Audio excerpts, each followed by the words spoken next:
सो hey everyone, कैसे हैं आप लोग। उम्मीद है कि आप सब अच्छे होंगे, खैरियत के साथ होंगे। आज की जो वीडियो है ना, बहुत ही नॉलेजेबल वीडियो है। आज फिर एक अंधभक्त जो जिसका टाइटल है बिना ज्ञान के डिबेट करने आया था और थोड़ी देर में ही भागने लगा। एक अंधभक्त है जिसकी वीडियो आज हम लोग देखेंगे।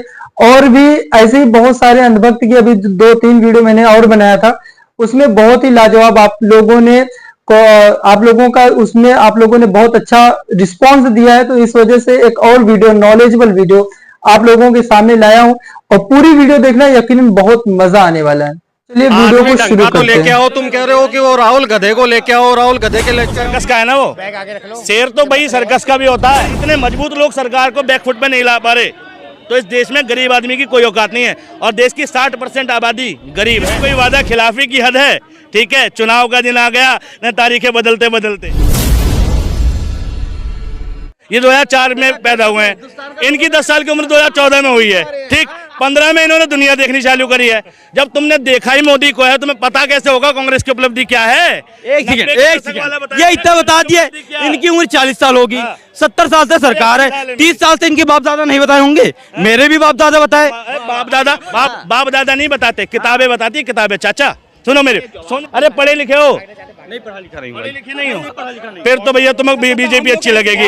अनपढ़ की पहली पसंद भारतीय जनता पार्टी, अनपढ़ की पहली पसंद भारतीय जनता पार्टी। तो ये 19 साल वाले, 18 साल वाले यार, 2014 के बाद तो इनका करियर चालू हुआ है।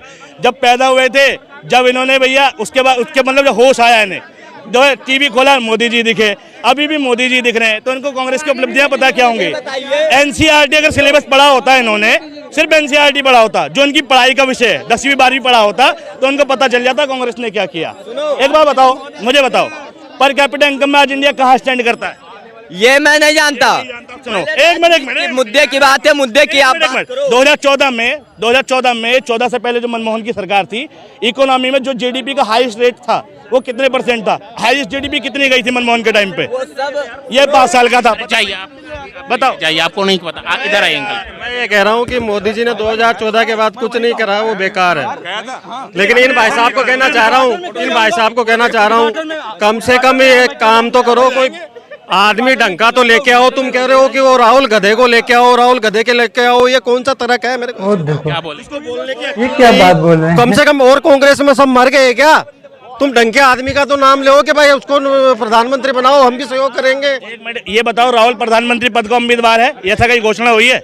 तो इन्होंने भाई साहब ने कई बार बोला कि राहुल गांधी प्रधानमंत्री बनने लायक है। मैं कह रहा हूँ कि मोदी बनने लायक नहीं है। चलो, उसके सामने, शेर के सामने कौन है ये बता दो। भाई शेर तो सर्कस का है ना वो। शेर तो भाई सर्कस का भी होता है।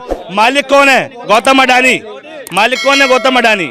ये कह रहे शेर है, शेर है, ठीक है। भाई शेर कब साबित होता है? वो जब देश की इकोनॉमी मनमोहन सिंह के बराबर पहुंचा दो, 10.7 गई थी मनमोहन के टाइम पे, बन जाएगा शेर, ठीक है। 1 मिनट, और इंडिया की इकोनॉमी मनमोहन सिंह जी जो लास्ट छोड़ के गए थे, वो 103वें नंबर पे छोड़ के गए थे per capita income.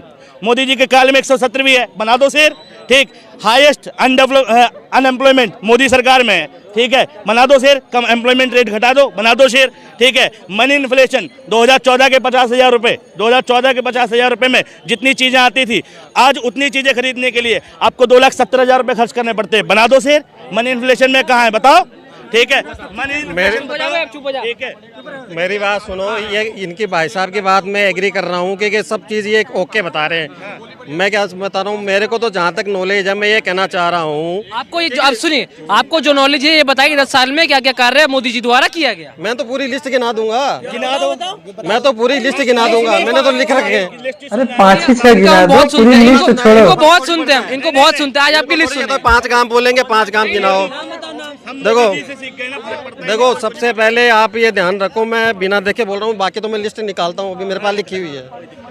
Modi ji के राज में सबसे बढ़िया काम जो हुआ वो डिफेंस सबसे ज्यादा मजबूत हुआ। इनको पूछो कि हुआ कि नहीं हुआ? नहीं हुआ भाई, बता दो। सुनो, मोदी जी के शासनकाल में सबसे ज्यादा जवान शहीद हुए हैं, ठीक है। 10 सालों में जितने जवान शहीद हुए हैं उतने पिछली सरकारों में नहीं शहीद हुए, ठीक है, नहीं जवान शहीद हुए हैं भाई, डिफेंस मजबूत हुआ है। ये डिफेंस में ही तो आता है ना भैया। जवान शहीद हुए कि नहीं हुए ज्यादा, ये बताओ। कांग्रेस के राज में नहीं हुए क्या? फिर ऐसे मोदी के साथ अभी मैं आंकड़ा निकाल सकता हूँ, मैं आंकड़ा निकाल सकता हूँ, बिल्कुल आंकड़ा निकाल सकता हूँ। कांग्रेस के 2009 से 14 के बीच मरने वाले जवानों की संख्या और मोदी जी के 1924 के बीच मरने वाले जवानों की संख्या का आंकड़ा निकाल सकता हूँ। किसमें ज्यादा मरे दिखा सकता हूँ, अभी गूगल पे दिखा दूंगा। ठीक, एक बात। दूसरी बात, मोदी जी ने जो सेक्टर है, ठीक है, जो ये तुम्हारा जवान वाला सेक्टर हमारा, ठीक है, इसको कमजोर करने का काम किया। अग्निवीर जैसी भर्ती लाके, पहली सेना की भर्ती 16 साल तक के लिए होती थी, ठीक है, आर्मी में 16 साल 20 साल कम टाइम के लिए, ठीक है, जब तक आपकी यंगर रेस चलेगी, जब तक आप जवान में रहेंगे।